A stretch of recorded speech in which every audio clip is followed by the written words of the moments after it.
Hello friends, welcome to my YouTube channel. Today I am going to start Force and Law of Motion class 9 chapter number 8. New NCERT में ये chapter number 8 हो चुका है। हमने part 1 में balance force देखा था, unbalance force देखा था, फोर्स क्या होता है वो देखा था, फर्स्ट लॉ ऑफ मोशन भी देखा था कि फर्स्ट लॉ ऑफ मोशन में क्या होता है। फर्स्ट लॉ ऑफ मोशन में होता है जो ऑब्जेक्ट रेस्ट पे रहना चाहता है वो रेस्ट पे ही रहेगा, जो ऑब्जेक्ट मोशन पे है वो मोशन में ही रहेगा जब तक कोई एक्सटर्नल फोर्स उस पर अप्लाई नहीं होती, वो डायरेक्शन स्पीड चेंज करने वाला नहीं है। ये भी देखा था आपको, बहुत इंपॉर्टेंट वीडियो है, आप जाके वो मेरे चैनल पे देख सकते हैं। अब इनके बारे में देख लेते हैं। गैलीलियो गैलीली कौन थे? Galileo Galilei was born on 15 February 1564 in pizza, Italy. 15 फरवरी को पैदा हुए थे। 1564 को Galilei right from his childhood had interest in mathematics. उनको मैथमेटिक्स और नेचुरल फिलोसॉफी में बहुत इंटरेस्ट था। बट हिज फादर, उनके विंकुजो गैलीली थे, वो चाहते थे कि वो मेडिकल डॉक्टर बने। अकॉर्डिंगली गैलीलियो जो थे वो उन्होंने मेडिकल डिग्री भी ले ली थी पिज़ा में 1851 पे, पर उनको कभी भी इंटरेस्ट नहीं था उस डॉक्टर में। डॉक्टरी उनको करनी नहीं थी, उनको इंटरेस्ट था किसमें? मैथमेटिक्स में।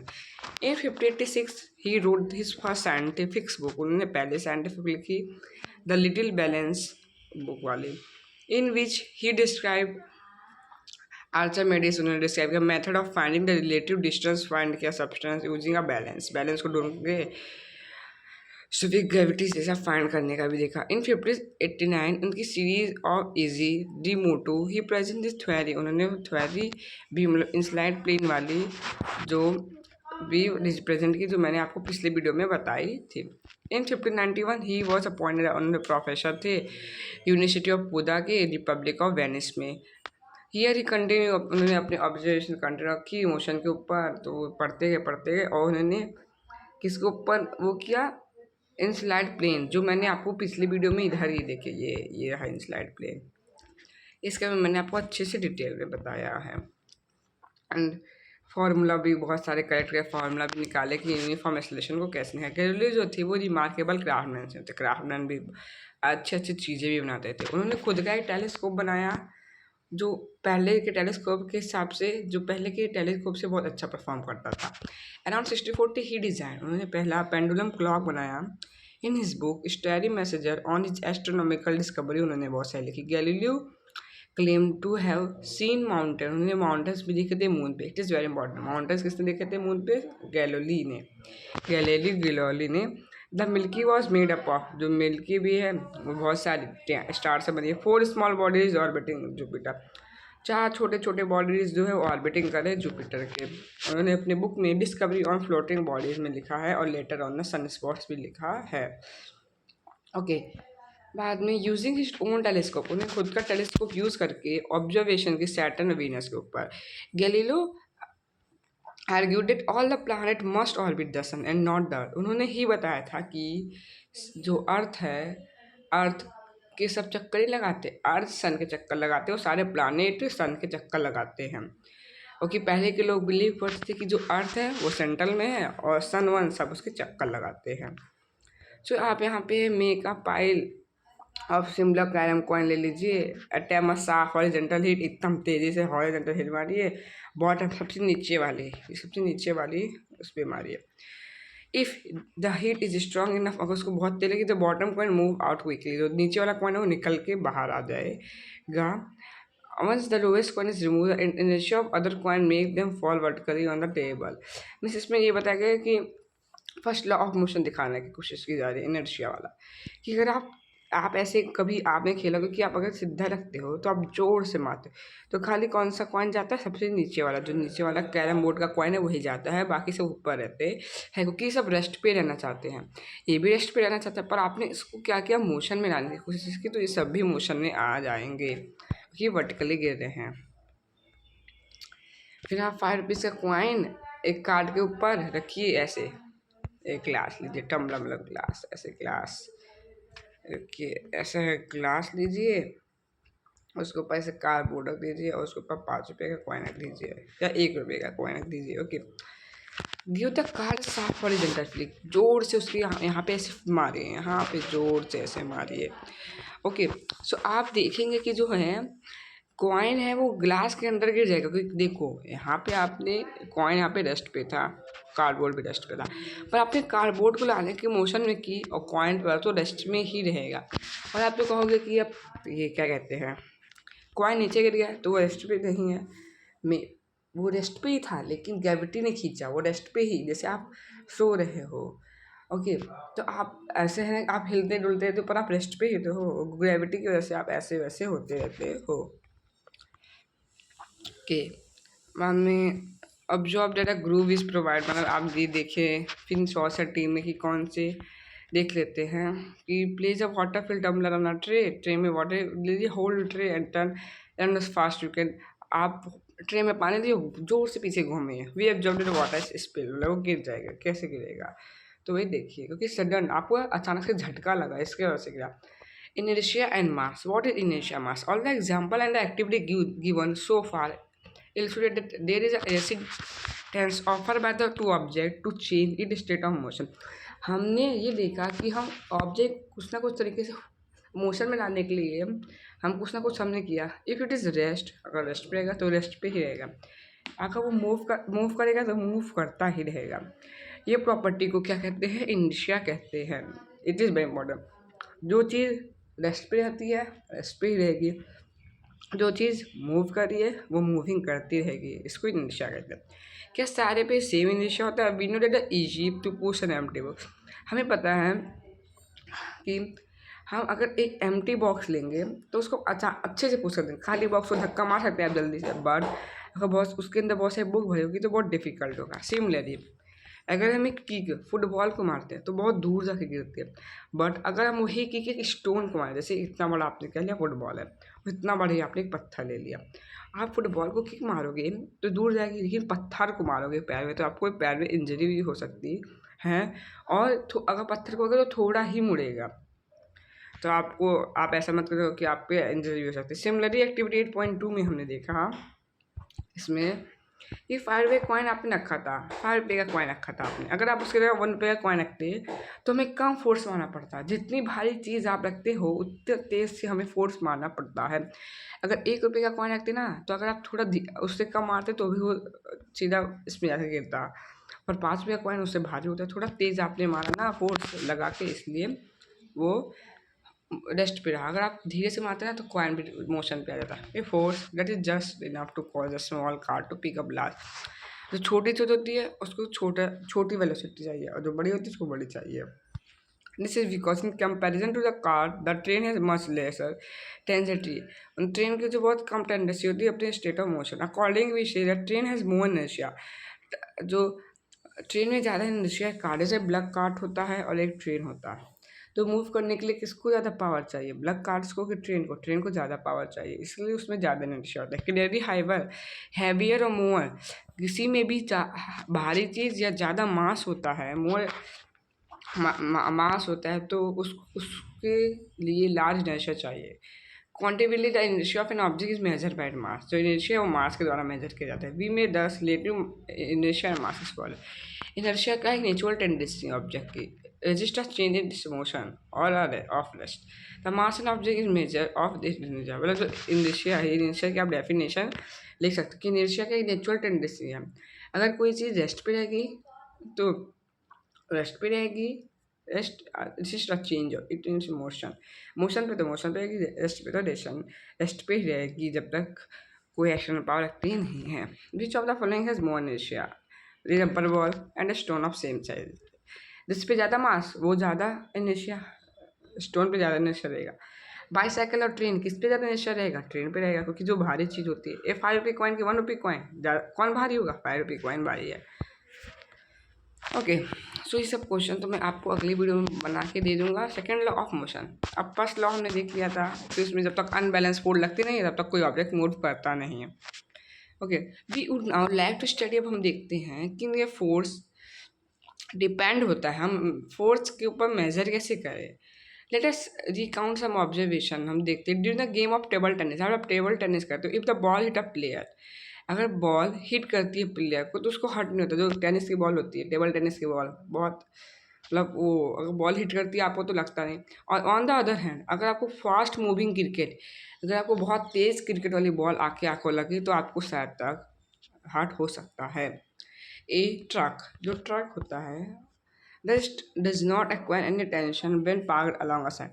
जब ट्रक साइड में खड़ा होता है तो उसको कोई अटेंशन की जरूरत नहीं होती, बट अ मूविंग ट्रक, जो मूविंग ट्रक होता है चाहे उसकी स्पीड 5 मीटर पर सेकेंड हो ना तो भी वो पर्सन को एक मार सकता है। Small mass such is bullet may kill, जो स्मॉल मास, अब तक हम बड़े मास बोले पर स्मॉल मास एक गोली होती है ऐसी गोली जो है ना वो इंसान को ख़त्म कर सकती है। Okay, this observation suggest impact produce by the object depend, ये हमें बताया जा रहा है कि ऑब्जेक्ट उसकी मास से ही, जिसके पास जितना पावरफुल मास होगा उतने तेज जल्दी एक्ट करेगा। Similarly if an object to accelerated we know that a greater force, हमें ग्रेटर फोर्स चाहिए ग्रेटर वेलोसिटी देने के लिए। In other word this appear to exist some quantity for important and combine the object mass, तो mass और उसको combine करके इसका निकाल सकते हैं वेलोसिटी को। So one such property call momentum, जिसको हम मोमेंटम जो न्यूटन ने इंट्रोड्यूस की थी, द मोमेंटम ऑफ मोमेंटम को हम पी डिफाइन करते हैं, मास को एम डिफाइन करते हैं, वेलोसिटी को। तो मान लीजिए अगर आपको मोमेंटम निकालना है, ओके, पी मतलब मोमेंटम, मास कितना हो 5 हो, वेलोसिटी इतनी हो 5 और वेलोसिटी 10 पर मीटर, तो आपका आंसर आ जाएगा पी इज इक्वल टू 15। या अगर आपको आपके पास मोमेंटम है, मोमेंटम 6 है, मास 5 है, ओके सो, और आपके पास क्या नहीं है, वेलोसिटी नहीं है। रुकिए मैं आपको बताता हूँ, जैसे यहाँ पे 10 है और मास क्या है 5 है, आपके पास वेलोसिटी की वैल्यू नहीं, तो वेलोसिटी की वैल्यू कैसे निकाल सकते हैं, 10 इसको आप डिवाइड में ले जाइए, 5 1 जा 5 5 2 जा, तो वेलोसिटी की वैल्यू आ जाएगी 5 2, वेलोसिटी 2 आ जाएगी, तो आप ऐसे निकाल सकते हो। तो मोमेंटम के पास डायरेक्शन मैग्नीट्यूड होता है, डायरेक्शन जो होता है वो सेम होता है वेलोसिटी की तरह। The SI unit of momentum, it is very important, SI unit of momentum. आप कोई भी मोमेंटम का आंसर निकालो तो उसके पीछे अगर 10 देखो हमने उसमें निकाला था मोमेंटम का जो पहला फॉर्मूला किया था, उसमें अगर मान लीजिए आंसर आपका कितना था 20 आया, तो किलोमीटर पर सेकेंड, या आप ऐसे लिख सकते हो 20 किलोमीटर, बाद में ऐसे भी लिख सकते हो, मीटर पर सेकेंड को आप ऐसे भी लिख सकते हो या ऐसे भी लिखो, तो कोई फर्क नहीं पड़ेगा। Since application of unbalance force bring a change in velocity of an object, it is therefore clear कि अगर अनबैलेंस फोर्स वेलोसिटी को चेंज करती है तो उसमें चेंज ऑफ मोमेंटम भी पैदा होता है। लेट अस कंसीडर सिचुएशन जब कार देयर बैटरी रहती है, अगर मतलब बैटरी उसकी नहीं चलती तो हमें इसको पुश करना पड़ता है स्ट्रेट रोड पे स्पीड ऑफ 1 मीटर पर सेकेंड, तो बाद में उसके लिए इंजन के लिए सफिशिएंट होता है कि हाँ ऑन हो जाएगी, इतनी नहीं बहुत लोग धक्का मारते कार को जब चालू नहीं होती। इफ़ 1 और 2%, अगर 1 और 2% देंगे तो शायद स्टार्ट हो, पर अगर उसको एक दो लोग ही मतलब पुश करते रहे, धक्का देते रहे तो वो स्टार्ट हो जाएगी। It means the change of momentum of car not only determined by the magnitude, ऐसा नहीं कि खाली मैग्नीट्यूड के द्वारा ही डिफाइन की जाए, but also the time, time कितना चाहिए हमें उसके लिए वो भी डिफाइन करते हैं कि कितना टाइम चाहिए हमें उसको आगे ले जाने के लिए। So it may be also concluded force, जो फोर्स है नेसेसरी है चेंज ऑफ मोमेंटम के लिए, जो फोर्स होता है वो नेसेसरी है कि चेंज ऑफ मोमेंटम के लिए, कि मोमेंट चेंज होगा फोर्स के द्वारा ही। So on the time momentum change होता रहेगा, टाइम रेट के दौरान momentum change. The second law of motion क्या कहता है, इस सेकंड लॉ ऑफ मोशन की definition, the second law of motion start at the rate of change of momentum, जो चेंज होता है मोमेंटम में ऑब्जेक्ट प्रोपोर्शनली मतलब उसका उल्टा, proportionally to the applied unbalance force it is direction of force. Second law of motion कहता है कि जो मोमेंटम में चेंज होता है जो प्रोपोर्शनली होता है टू अप्लाइड अनबैलेंस फोर्स, उसमें हम अनबैलेंस फोर्स लगाते हैं तो in the direction of force. हम अगर देख फोर्स में देखो कोई ऑब्जेक्ट है ऐसे, ओके, हम उस पर वो चेंज ऑफ मोमेंटम, वो अपना मोमेंटम क्या कर रहा है वो चेंज कर रहा है, तो अगर हम उस पर अनबैलेंस फोर्स लगाएंगे तो फिर जो डायरेक्शन ऑफ फोर्स भी वो चेंज कर देगा। ये mathematically formula of second law of motion अब देखते हैं। तो सो अपोज एन ऑफ ऑब्जेक्ट, हमने देखा कि मास को हम एम से डिनोट करते हैं, स्मॉल एम से। हाँ, is moving along a straight line with the initial velocity. Initial velocity को हम पहले हमने देखा था यू से डिनोट करते हैं चैप्टर नंबर 7 के मोशन में। It is a uniformly accelerated to velocity v in time, velocity को v और टाइम को t, और जो कॉन्स्टेंट फोर्स है हम उसको f से डिनोट करेंगे। इट इज़ न्यू है कि अब कॉन्स्टेंट फोर्स को हम f से डिनोट करेंगे। The initial and the final momentum of object, जो इनिशियल फाइनल होगा वो p हो जाएगा, p1 is equal to M U is and p2 M V. एक इनिशियल के लिए होगा, एक फाइनल के लिए होगा। तो the change on momentum, change of momentum, तो हम छोटे से बड़े को माइनस करते तो p1 माइनस p1, तो M V minus M U. तो आप इसको ऐसे भी लिख सकते हो m into V minus U. आप ये दोनों फॉर्मूला यूज़ कर सकते हो, ये दोनों में से कोई भी यूज़ कर सकते हो। जैसे आपको मैं बता देता हूँ, m है 5, वेलोसिटी कितनी थी 6 है, माइनस m कितना है, मास इतना था, और ये कितना था इनिशियल मान लीजिए 2 था। 5 2 जा 30, 5 2 जा 10, तो 30 माइनस 10 20, और फोर्स वो पीछे किलो ग्राम मीटर पर सेकंड लगा देना आप। ओके, ये हो गया। तो आप इसको ऐसे भी निकाल सकते हो, मास कितना था 5 था, वेलोसिटी कितनी थी मैंने 6 ली थी, और उसमें कितना लिया था 2, 6 में 2 जाता है 4 बचता है, और 5 4 जा 20, तो आंसर हुआ 20 किलोग्राम मीटर पर सेकंड। अब rate of change of momentum को हमने देखा था कि टाइम के साथ, रेट मतलब होता चेंज, रेट मतलब समझ रेट ऑफ चेंज, टाइम आधा चेंज होता जाता है टाइम के साथ। तो rate of change of momentum आप इसको m into V minus U upon time t divide में हमेशा टाइम आता है, अब इसको ऐसे भी लिख सकते हो M V minus M U upon T, आपको जो फॉर्मूला अच्छी लगे वो। On the applied force, force apply होती है तो हमने देखा था कि फोर्स में एफ लीजिए एफ, तो आप F minus V minus U upon T, और आप M V minus M U भी ले सकते हैं। ओके, सो अब देख लिया हमने कि आप इसको बाद में के, अब के कहाँ से आता है हम बता देते। के जो होता है ना वो क्वांटिटी को डिक्लेयर करता है, quantity, rate of change of velocity quantity की है, वही कॉन्सोनेंट है प्रोपोर्शनलिटी का। प्रोपोर्शनलिटी हमने देखा प्रोपोर्शन होता है, तो उसके प्रोपोर्शन का मतलब होता है, देखिए प्रोपोर्शनल के लिए के इसमें यूज़ किया गया है। तो आपने आप m के आगे के लगा दीजिए, m into U V minus U, ऐसा हो जाएगा, और f यहाँ पर रहेगा और टाइम यहीं पे रहेगा। सो आपका आंसर के एम ए में आ जाएगा। के मतलब क्या, कॉन्स्टेंट ऑफ प्रोपोर्शनली, m मतलब मास, ए मतलब acceleration. SI unit of mass क्या है और एक्सीलरेशन का SI यूनिट सेम होता है, kg मीटर पर second square respectively. The unit of force is chosen, value of constant के है वो 1 हो गया। For this 1 unit of force, A 1 unit of force define करती है कि एक्सीलरेशन ने कितना वो प्रोड्यूस किया, कितना अमाउंट प्रोड्यूस किया एक्सीलरेशन ने, तो 1 मीटर पर सेकंड ऑब्जेक्ट ऑफ 1 kg मास। तो ये आप नोटिस करिए 1 यूनिट ऑफ फोर्स, एक यूनिट ऑफ फोर्स डिफाइंड, उसको कैसे डिफाइन करते हैं कि एक्सीलरेशन कितना प्रोड्यूस कर रहा है 1 मीटर पर सेकंड ऑफ एन ऑब्जेक्ट, उस पर 1 kg मास लगेगा। That is 1 unit of force, force कितना 1 यूनिट है, और के कितना है अभी हम ढूंढ लेंगे। तो 1 kg क्या था m मास, और बाद में 1 आ गया एक्सीलरेशन, वो देखा था के एम ए। हाँ, तो हमारा 1 kg क्या है मास एंड 1 मीटर पर सेकंड स्क्वायर एक्सीलरेशन, तो 1 1 जा 1 आ गया। तो के की को क्या वैल्यू निकली, के की 1 निकली, तो एफ एम ए, इसको आप एफ एम ए से भी निकाल सकते हो, के लगाने की जरूरत नहीं पड़ेगी।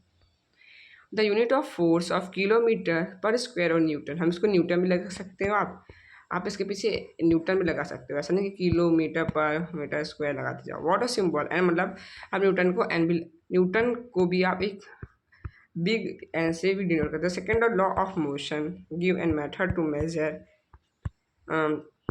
Acting on object as product of it mass and acceleration. तो ये हमने देखा कि वो फोर्स कितना एक्ट हो रहा है उस पर ऑब्जेक्ट पे, वो निकाल सकते हैं, उसका मास एक्सीलरेशन निकाल सकते हैं।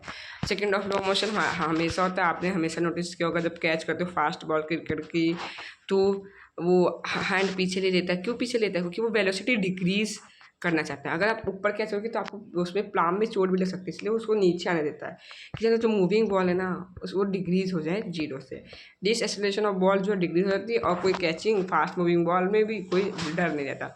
अगर आप बॉल को सडनली हाई वेलोसिटी पे करते हो ना, तो वो मतलब वो क्या हो जाएगा, the rate of change of momentum हो जाएगा वेरी लार्ज। इसकी वजह से आपको हर्ट भी हो सकता है कैचिंग में, जैसे मैंने आपको बताया।